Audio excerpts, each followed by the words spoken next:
force my way around. The loudest truth I ever heard was the softest sound.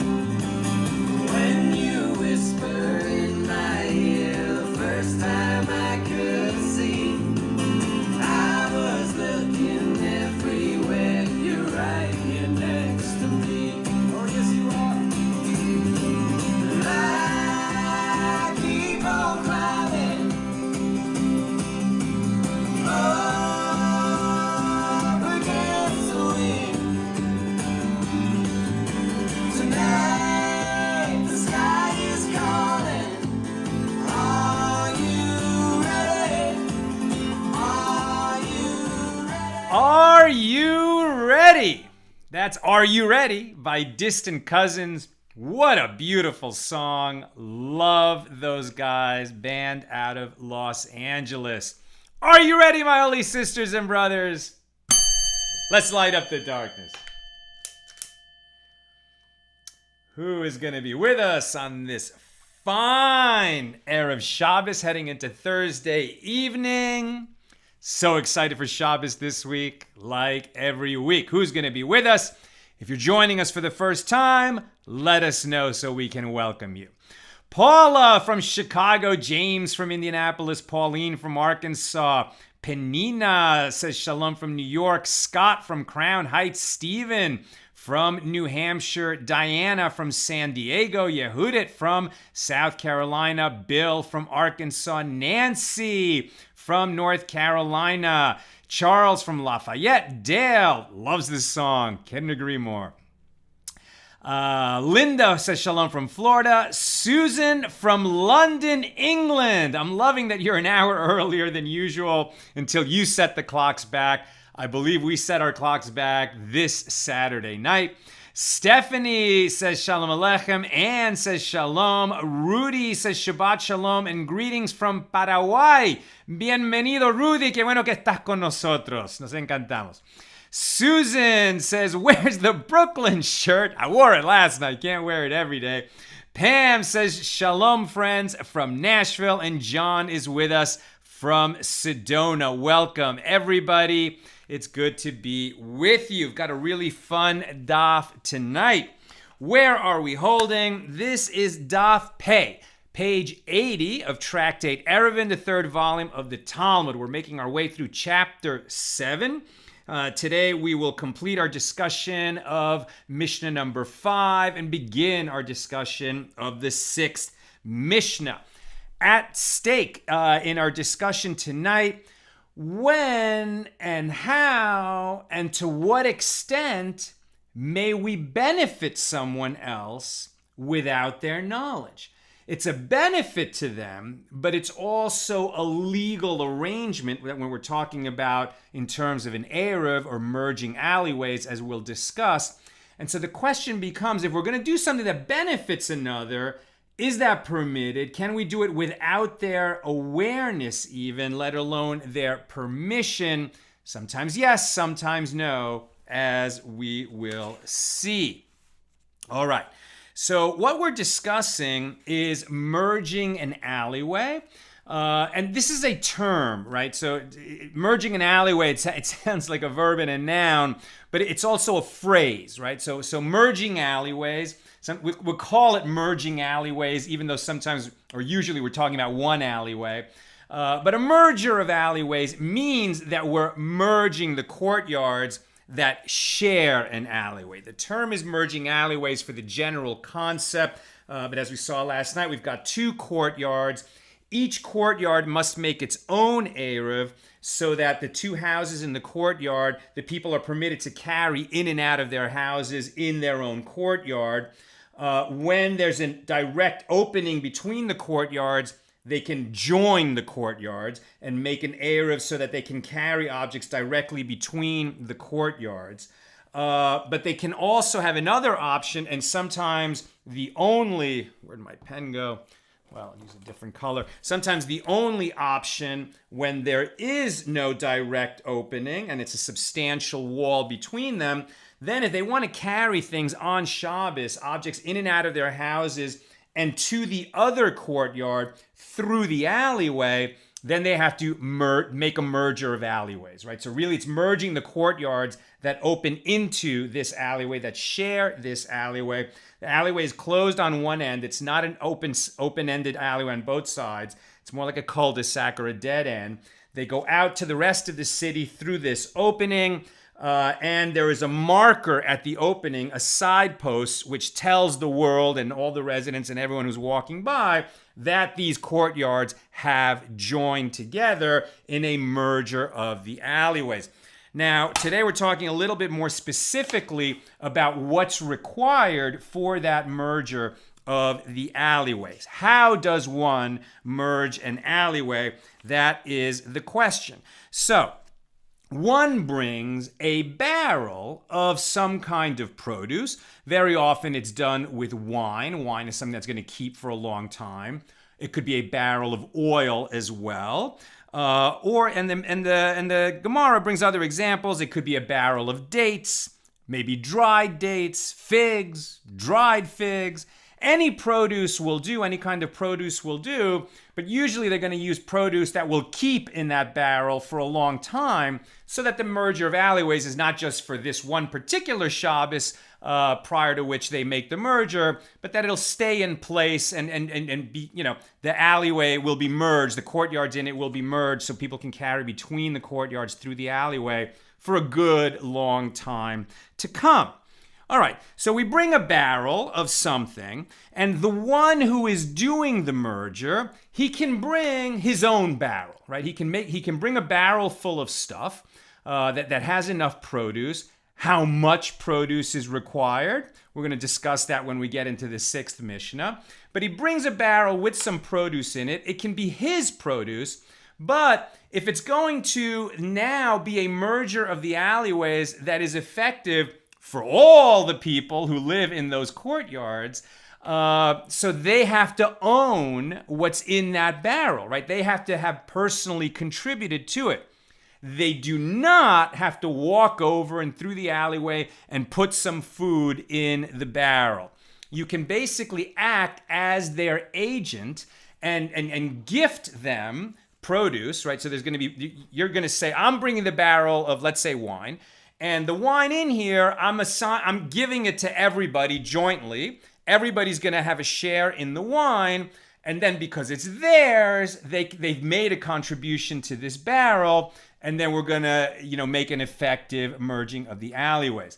However, as we saw at the beginning of the discussion of this Mishnah, you need to confer possession to all those people. And even though this can be done without their awareness, without their knowledge, because it only benefits them, it doesn't hurt them in any way. It's not going to obligate them in anything. It's not going to remove rights that they might have somewhere else. It's only a benefit to them, and that's why we can do it without their awareness. However, someone needs to acquire their shares in the wine so that they have possession of it. If I bring the barrel of wine, it's my barrel of wine, I have to give it to somebody who's going to acquire it on their behalf, acting as their agent. It could even be my wife or my adult child or someone who lives in my house. I don't have to go bother them to do it, but somebody has to acquire on their behalf. And then the one who acquires has to perform a kinyan, an act of acquisition. And we learned that Rabbi Yehuda says, what is the act of acquisition? Was it Rabbi Yehuda or Rabbi Yehuda? I think maybe it was Rabbi Yehuda. No, it was Rav Yehuda. So the one who acquires for them performs this act of acquisition. The kinyan, what does he do? He lifts the barrel at least one handbreadth off the ground, and then anyone who's witnessing says, yes, that person acquired on behalf of all the people. Since it's now their possession, it's no longer my possession, now it's as if they all contributed to that barrel that we all own together. It's going to be kept in one of the courtyards on behalf of all the people who live in all the courtyards that open into this shared alleyway. And now we have an effective merging of the alleyways, and everyone can carry from their houses into their courtyards, into the alleyway, through the alleyway. They can carry in the alleyway, and they can go into another courtyard and into somebody else's house on Shabbos. If this is new to you, we cannot carry objects from a house into a shared courtyard on Shabbos unless we make an eruv, unless people contribute to this as if they have joint ownership of the courtyard, or in this case, of all the courtyards and the alleyway into which they open. All right, that's the procedure for doing it. Interestingly, if they've already donated some of their own food, right? So for whatever reason, they own some food that is handy to use for this. Now I do have to inform them that I'm doing it. If for some reason, they put some food in a barrel that wasn't for the eruv, but which is handy to use for the eruv, well, now I'm taking something of theirs to put in the barrel on their behalf. So they are losing what they might have otherwise had. So if I'm using something that already belongs to them, I certainly do have to inform them that I'm doing that on their behalf. And somebody is going to act as, in this case, they already own it. I don't have to confer possession to them. They possess it, but I'm going to act as their agent to deposit it in the barrel. Okay. We did that. Now, Rav says, so Rav and Shmuel, these are two great sages in the Jewish community in Babylonia, in the Talmudic era. Rav is going to disagree with this law, and he says that I do not have to confer possession to them, right? I can just put food for them into the barrel. I don't first have to go through that step of gifting it to everybody and having an agent on their behalf acquire possession of it, and then we deposit it in the barrel. I could just deposit it in the barrel for them.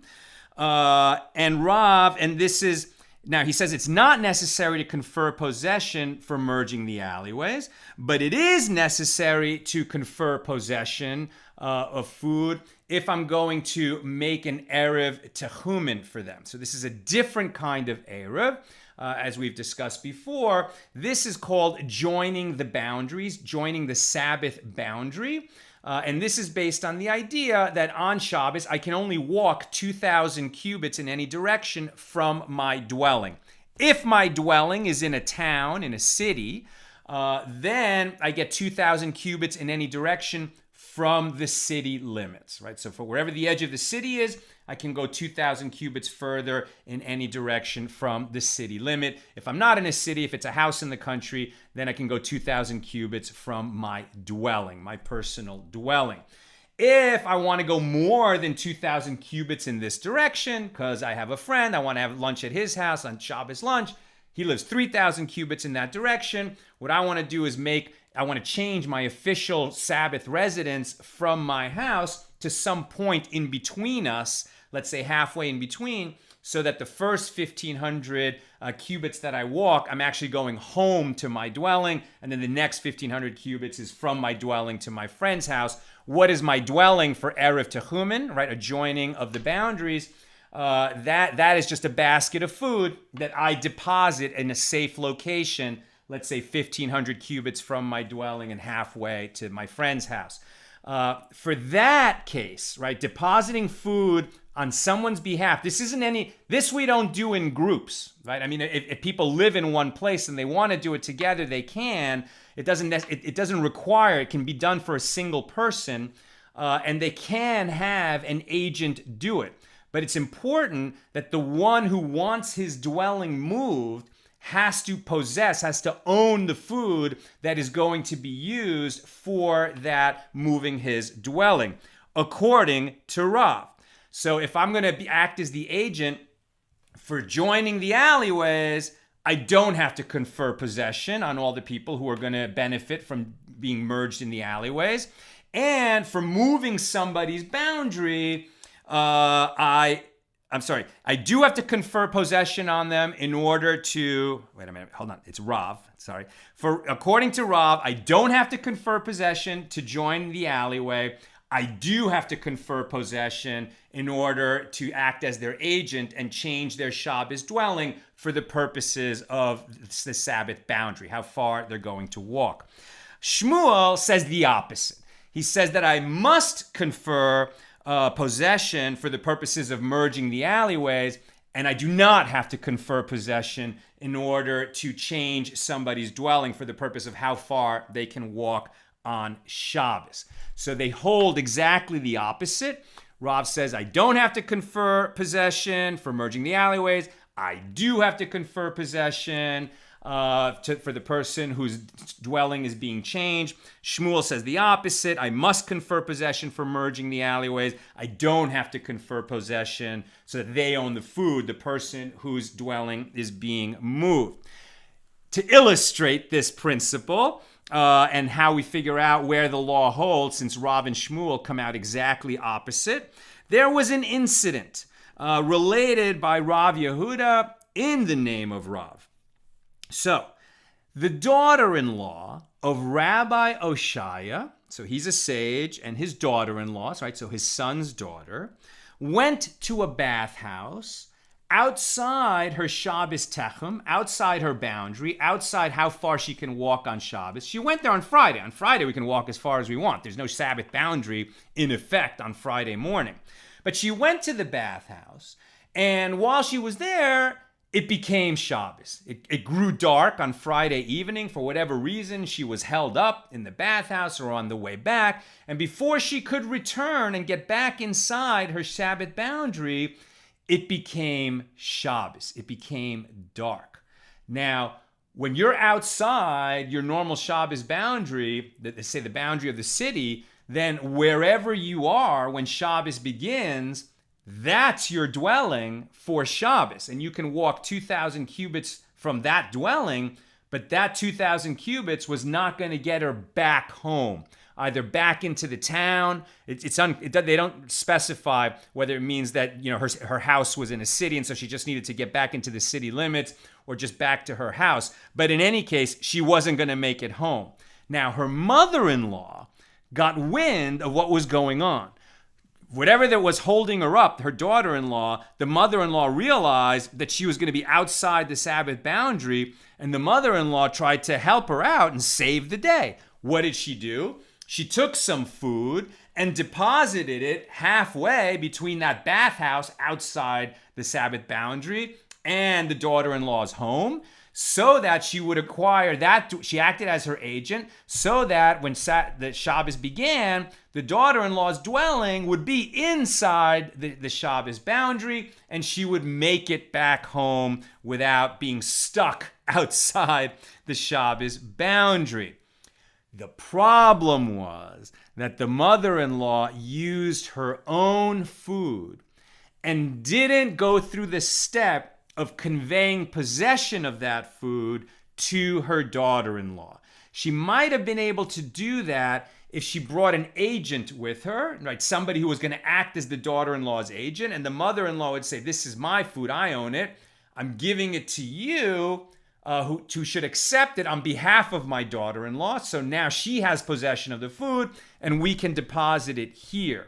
Now already this is problematic, as we've heard before, because we've heard that you can't make an eruv of joining the boundaries, the Sabbath boundaries, changing another person's Sabbath boundary without their knowledge.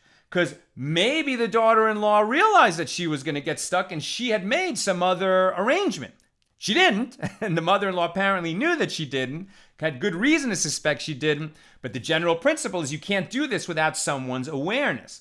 Now, the issue here is not about her awareness. The issue here is the mother-in-law made the eruv techumin for the daughter-in-law, shifting the dwelling for the purpose of the Sabbath boundary, without first giving her possession of the food that would be used for that purpose. So it was done. The mother-in-law made the eruv techumin for her, and then some rabbi involved or somebody said, "Okay, well, we're not sure if this is going to work." So they said to the daughter-in-law, all right, before you walk back, let's get a ruling on this from our local sage, who happened to be Rabbi Hiyya.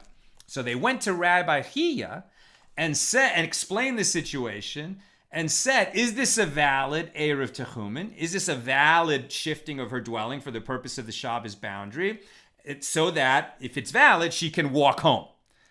And Rabbi Hiyya said, no, it's prohibited. and she can't walk home. So then right away they said, well, actually the first reaction to Rabbi Hiyya saying, no, you can't, she won't be able to return, came from Rabbi Yishmael, the son of Rabbi Yosef, who said to Rabbi Hiyya, he's the local authority, so his ruling is going to stand. But Rabbi Yishmael was there and heard the ruling, and he said, Babylonian, are you so stringent with eruv? Like, are you crazy? We learned from my father, Rabbi Yosef. So Rabbi Yishmael, the son of Rabbi Yosef is like major league sage, right? We've learned before that pretty much whatever Rabbi Yosef says goes. All right, he doesn't have that many rulings, but they're always pure and clean and perfect. And according to Rabbi Yosef, it's not that he ruled on this specific situation, but Rabbi Yosef's principle is, my father Rabbi Yosef said, whenever you can be lenient in a case of eruv, you should be lenient. So you should find some leniency here that's going to permit, Rabbi Oshaia's and his wife's daughter-in-law to walk home on Shabbos. Now, I'm not saying that she's going to be stuck in a dangerous spot because if her life was in danger, they would just desecrate Shabbos. They wouldn't worry about it. Presumably, she's got somewhere safe that she can spend this Shabbos. So the issue isn't danger. Nevertheless, it's a major inconvenience to her. She certainly planned to return before Shabbos. Something went wrong at the bathhouse or on the way to the bathhouse or on the way home from the bathhouse. She didn't plan for this, and her mother-in-law really did her best to try and save the day for her daughter-in-law, but Rabbi Hiyya said no. Rabbi Yishmael said, find the leniency, the way that my father would say, find the leniency in the case of eruv, since the law of eruv is by rabbinic decree, it's not by Torah law. It's by rabbinic decree to keep us from violating Torah laws, but it's a rabbinic decree after all. But Rabbi Hiyya, it actually doesn't say if Rabbi Hiyya eventually found or relented or found some way to let the girl walk home. It doesn't say. But in terms of his initial ruling, the sages were asked, why did Rabbi Hiyya rule that way? Did he prohibit because the mother-in-law established her daughter-in-law's dwelling for Shabbos without her awareness, without her knowledge? That's a principle we've seen before. Or did he prohibit because she did not confer possession of that food that would act as her dwelling, the daughter-in-law's dwelling? She didn't first make sure that it was the daughter-in-law's food. The mother-in-law used her own food to establish a dwelling for her daughter-in-law.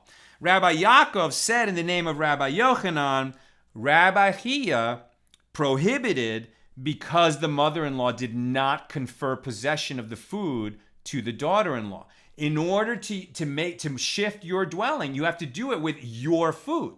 Now, somebody can take food and give it to you, but somebody else has to acquire it for you as your agent before it can be used as your dwelling. And this was confirmed by Rav Yaakov Bar Idi. The reason Rabbi Hiyya ruled against, maybe he found a way to change it, but the reason he ruled against the daughter-in-law coming home is because the mother-in-law used her own food and didn't confer possession of the food first to the daughter-in-law. Thus, Rav, who is the nephew and student of Rabbi Hiyya, rules the same way as his uncle and master, that in order to establish an eruv techumin, a shifting of the boundary, you have to first confer possession of whatever food is being used to the one whose dwelling is going to thereby be moved. But he rules differently in the case of merging of the alleyways, right? In case of merging the alleyways, he says you don't have to confer possession. But Rav Nachman comes and says, in the case of eruv techumin, you must confer possession of the food, per the ruling of Rav, and against the ruling of Shmuel. In the case of merging alleyways, you have to confer possession of the food, per the ruling of Shmuel, and against the ruling of Rav. In other words, even though we're dealing with questions of eruv, where we're generally looking to take the most lenient view, just that's a general principle in the law of eruv, if there's a possibility to be lenient, we're lenient. But with regard to this question of can an eruv be established with somebody else's food, the answer is no. At first, the possession of the food, the ownership of the food, has to be conferred to the people who are benefiting from that eruv. And so we're taking the more stringent position of both Rav and Shmuel on this issue. Generally speaking, the sages teach that where you have two rabbis arguing, right, two sages who have opposing views on a question, let's say on two questions, because in this case there's two questions involved, one who adopts the stringent position in both questions, even though it comes from two different rabbis, right? In other words, you should be a follower of one rabbi. You should have one Rav for yourself, right? So if you have a Rav, if you have a rabbi who is your rabbi, then you follow his rulings. Sometimes they're stringent, sometimes they're lenient, but you follow one person. If you're picking and choosing to either get the lenient position all the time or the stringent position all the time about such a person who is always, either taking the stringent or the lenient positions, no matter who gave them, about such a person, the sages quote a line from Kohelet, Ecclesiastes, and the fool walks in darkness. And the fool walks in darkness. One who's looking to take the stringent position every time, no matter who's ruling it, is a fool. However, in this situation, we do adopt the stringent position of the two rabbis because there are good reasons to do so. And so that is where the law comes out. We take the stringent position on both. You must confer ownership of the food that's being used to create the eruv. But Rav Nachman, who tells us that we adopt the stringent view in both of these questions, says, but I'm not sure, says Rav Nachman, about a third kind of eruv, eruv tavshilin. Now, this is the eruv of cooked food. This is not an eruv of joining courtyards, joining houses in a courtyard, and not the eruv of joining courtyards in an alleyway, and not the eruv of shifting one's dwelling so he can walk further in one direction on Shabbos. This is a different kind of eruv, the eruv of cooked food. This comes up in a situation where you have Yom Tov, you have a holiday, a Jewish holiday, a festival that falls on a Friday, and then Shabbos comes the next day on Saturday. Now, on a festival, you can cook. You can't cook on Shabbos. You can cook on a festival. You can cook on Passover. You can cook on Shavuos. You can cook on Sukkot. But even though you can cook on the holiday, you can cook on the festival, you can only cook for the festival. You can cook what you're going to eat that day on the festival. You can't cook on the festival for a dinner that's going to happen after the festival. But when Shabbos comes after the festival, like if you don't cook on that Friday during the festival, what are you going to eat on Shabbos? We always do our Shabbos cooking during Friday, right before Shabbos begins.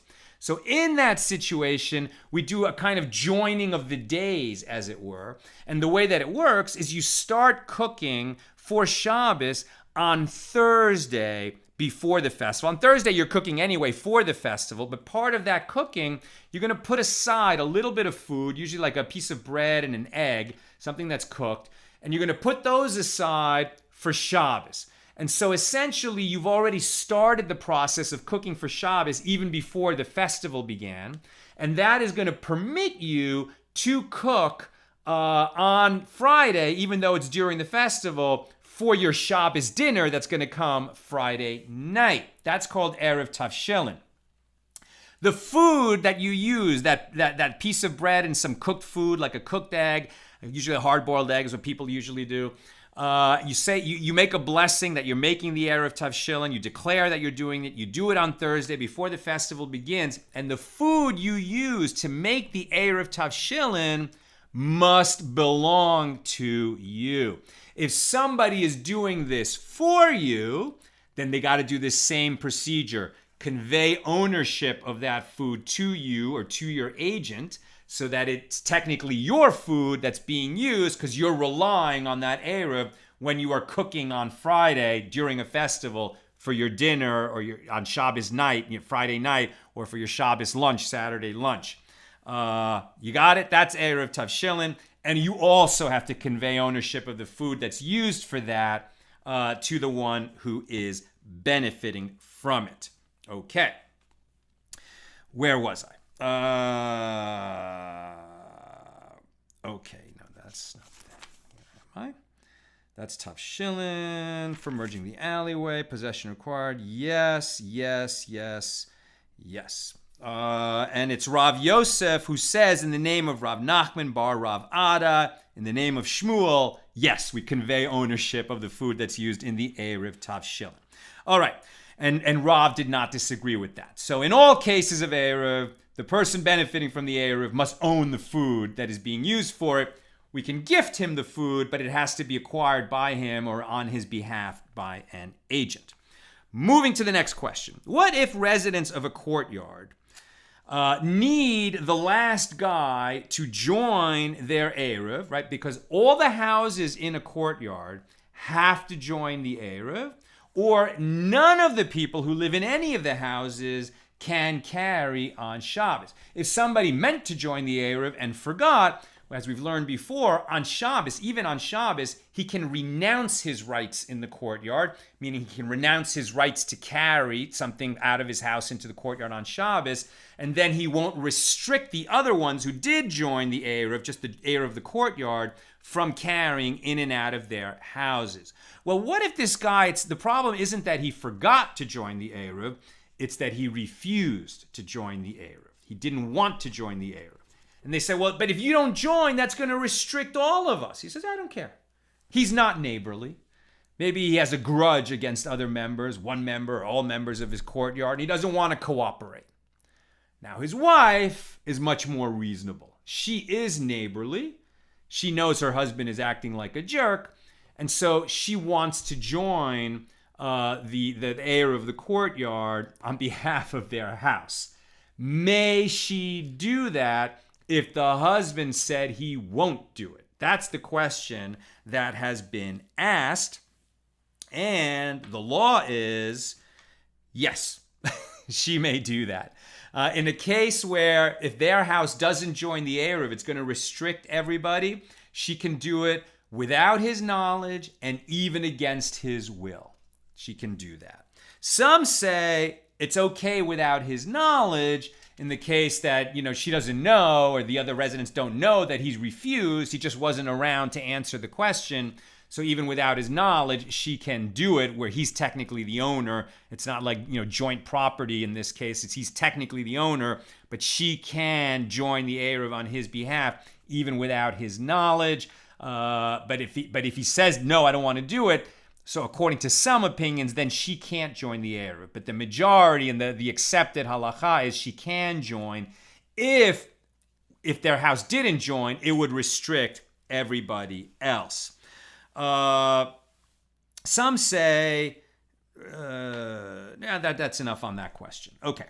And one other little question here that's interesting in this page is that with regards, so this is right. These courtyards were merged with respect to the alleyway, so people on Shabbos can carry throughout this place. They put a barrel of food that everybody jointly owns in one of the courtyards in one of the houses, and then to signal to everybody that the courtyards have been merged in this alleyway, you need this side post at the opening of the alley. You could also do it with a crossbeam or with a side post, one or the other. You don't need both. That side post, can it be made out of an Asherah tree?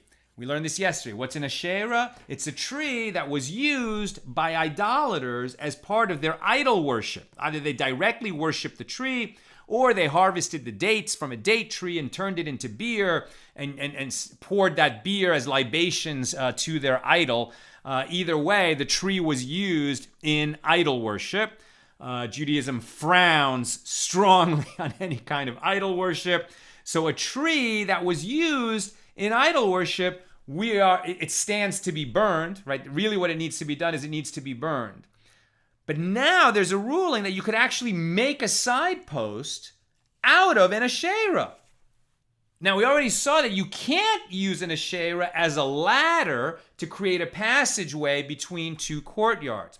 Why? Because that tree then provides a benefit that people can use it to climb over a wall and go from one courtyard to another. But to be the side post and to be part of the mitzvah of joining courtyards so that we can get greater delight out of Shabbos, yes, it can be. Why? We said we can't benefit from a tree that was used in idol worship. Why can't we use it for a side post? And the answer is because it's being used to do a mitzvah. And it's something that's being used to do a mitzvah is not considered a benefit. Isn't that interesting? Now, when we fulfill obligations, when we perform mitzvahs, right? Mitzvahs are commandments. So when a Jew fulfills his obligation by doing what God commanded, and non-Jews have commandments too. Jews have 613 commandments that we got to do or commanded all day long, all the different things we got to do. But non-Jews have 7 Noahide Commandments. And, fulfilling a commandment is fulfilling a commandment. And the 7 Noahide Commandments are like big categories that include all kinds of other teachings related to them, including don't murder, don't steal, don't bear false witness, right? Don't rip a limb off a living animal, don't worship idols, etc. So why is it that the Asherah tree can be used in the side post? Because when we fulfill a mitzvah, it's not considered a benefit. The mitzvahs were not given for benefit. We are rewarded. So there's a reward for fulfilling the mitzvahs, for fulfilling the commandments. There's a reward for that, either in this world or in the next world. But they're not given for our benefit. It's not considered a benefit to do the mitzvah. The benefit is the reward that follows after, maybe in the next life.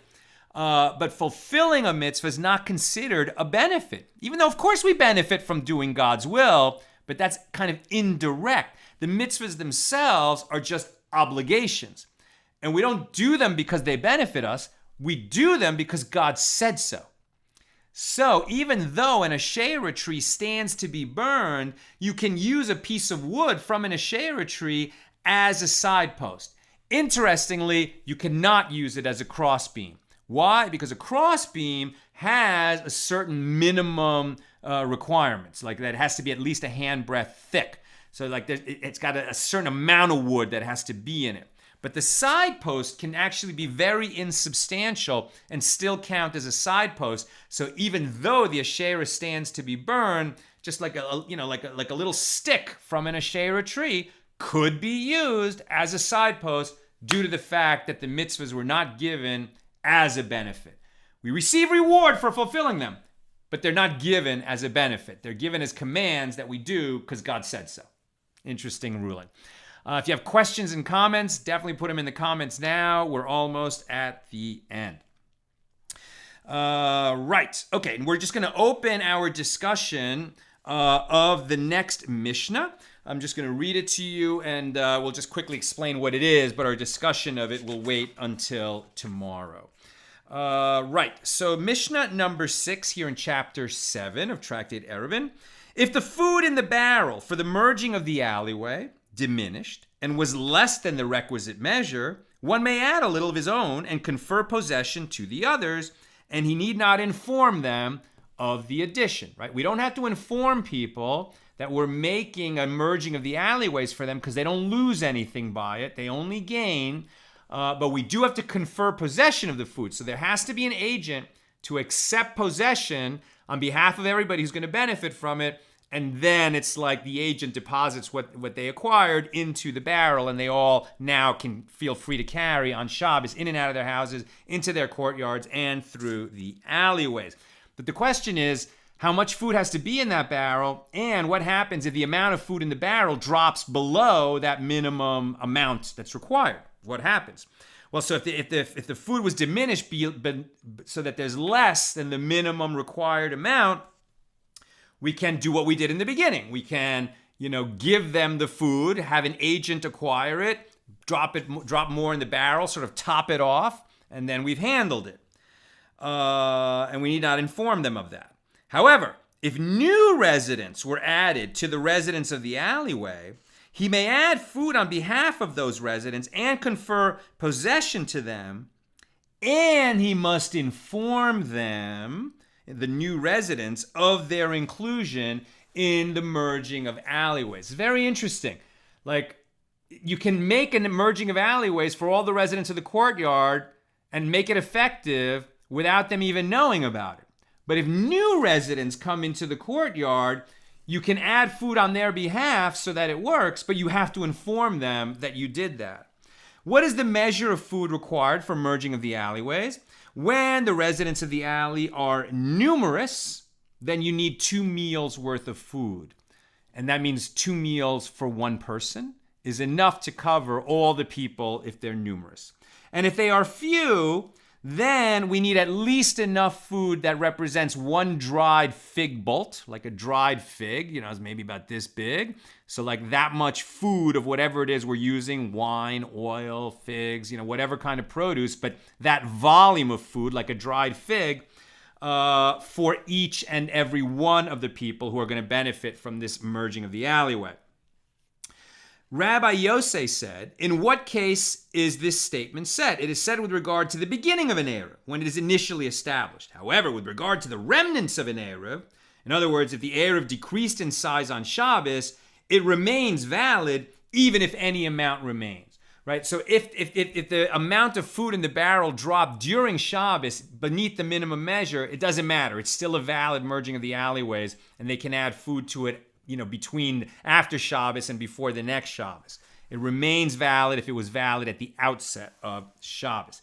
And in general, they said that it is necessary to join the courtyards even though a merging of the alleyways was already in place, only so that the halachic category of eruv will not be forgotten by the children. In other words, so that the next generation should be aware that an eruv can be established for a courtyard, for otherwise they would be entirely unaware of this halacha. So in other words, if you've got a situation where they do have an opening between the courtyards, a direct opening, it is required to both make a merger of the alleyway, which would allow them to carry anywhere throughout this whole area. You don't need the other kind of area that just joins the courtyards for direct carrying, but you should do it anyway so that the children of these people don't forget that that's possible. Because maybe in the future something will go wrong with the alleyway and they won't be able to do that anymore, but they could still join the courtyards. And if they lose awareness of that law because it hasn't been done in generations, they won't know that that's a possibility for them. So with respect to this Mishnah,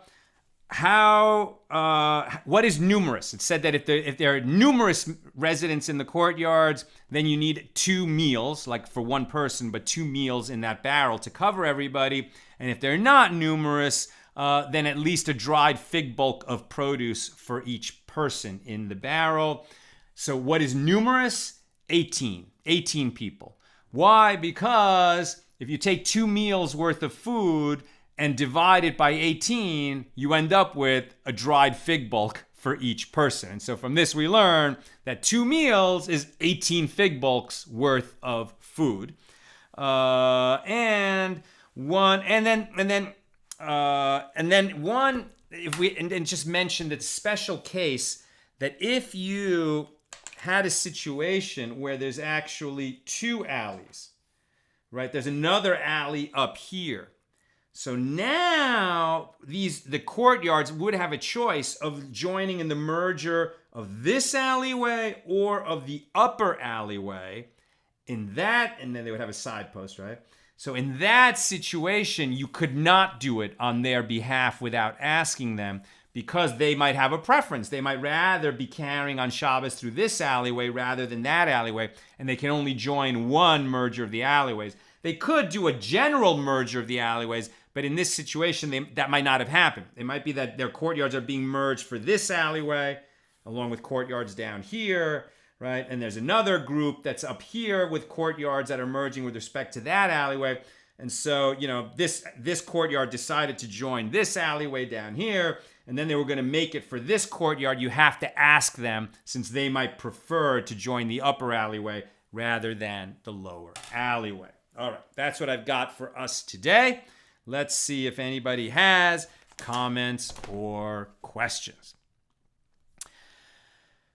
Lucy, but how would the mother-in-law confer possession of the food to her daughter-in-law, right, in the case where she was moving the Shabbos boundaries so that her daughter-in-law could make it back?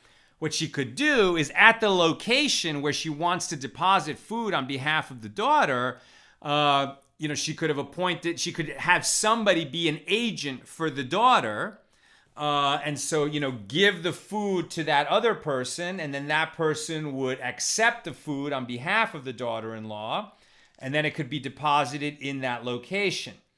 We didn't deal with the problem of that the daughter-in-law is not aware that her boundary is being moved. And perhaps what Rabbi Yishmael was saying, that my father would find the leniency in the case of eruv, so Rabbi Hiyya, you should find the leniency in this situation. And everyone agreed that Rabbi Hiyya objected because of the possession question and not because of the awareness question. That wasn't the issue. So even though normally we are not allowed to make an eruv techumin for somebody, move their Shabbos boundary without asking if that's what they want, without their awareness, maybe it would be possible in that situation where it was clear to everybody because of the daughter-in-law's intent that she was coming home. It was announced, they knew she was coming home, that she was planning to come home. So in that case, even though it was done without her awareness, it might have been consistent with her announced intent, and it would have worked. So to answer your question, if the mother-in-law brought somebody with her to receive possession of the mother-in-law's food so that it would be owned by the daughter-in-law when they made that eruv techumin, then it seems like it would have worked. Sharon says, but doesn't it have to be from an existing flame to cook for either the holiday or the subsequent Shabbos, or is it just candle lighting? So here we're talking about two different questions. So certainly you would have an existing flame, right, for cooking on the festival. You would have lit that flame before the festival began. And when you cook on the festival, you're going to light the stove from the existing flame.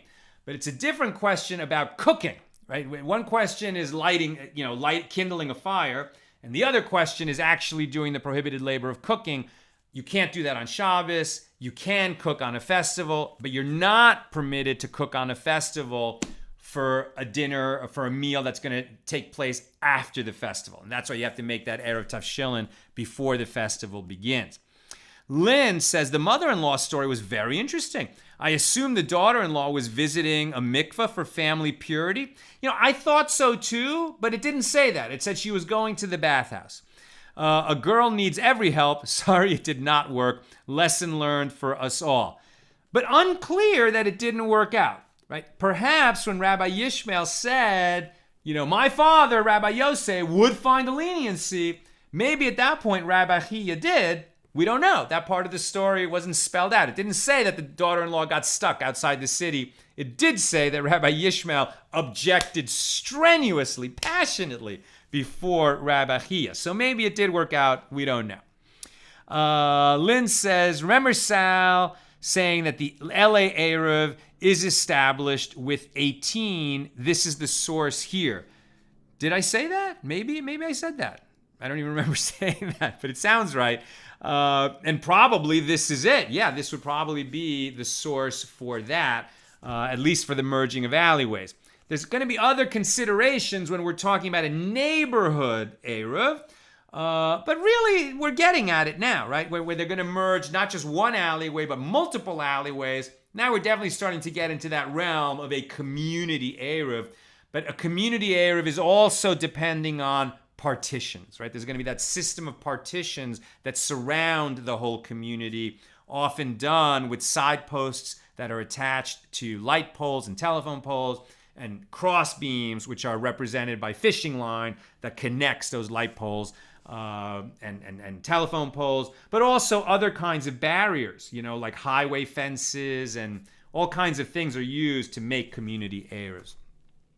And Caroline says, would carrying dog food to feed an outdoor pet be considered work? We had a question yesterday can we violate Shabbos? Can we desecrate Shabbos to save an animal's life?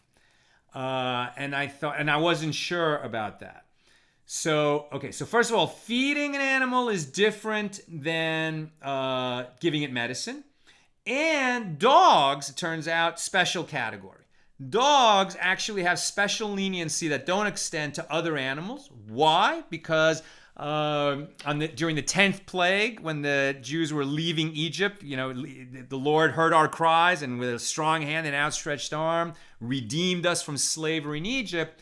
During that final plague, during that special night when the Egyptians' firstborns were all killed by the angel of death, and the angel of death passed over the Jewish homes because they marked their doorposts with a mark, right, some blood from the Paschal lamb, the Passover lamb. It also says in the Torah that no dog even wet its tongue against the Jews, the slaves who would be leaving. Right, so the dogs understood what was going on. They could sense it. And because of that, there's actually some special privileges for dogs on Shabbos. Generally speaking, we're going to feed our domesticated animals on Shabbos. We're going to avoid doing prohibited labor. So giving medical care is problematic. We talked about that yesterday. And the reason, if it's to save a human life, we desecrate Shabbos in any way necessary. To save an animal's life, we don't desecrate Shabbos, but we are permitted, for example, to ask a non-Jew. Normally, we don't ask a non-Jew to do things that we are prohibited to do on Shabbos, but to save an animal's life, we do. So we can't do it ourselves, but we would say to the non-Jew, please drive this animal to the vet, or give it whatever it needs. We can administer medicine to the animal. That doesn't violate Shabbos. We can't grind the medicine because that would desecrate Shabbos.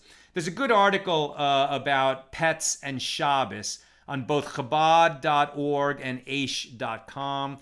Maybe Nina will put those in the comments, and these questions are addressed there in greater detail. Okay, that's what I've got for us.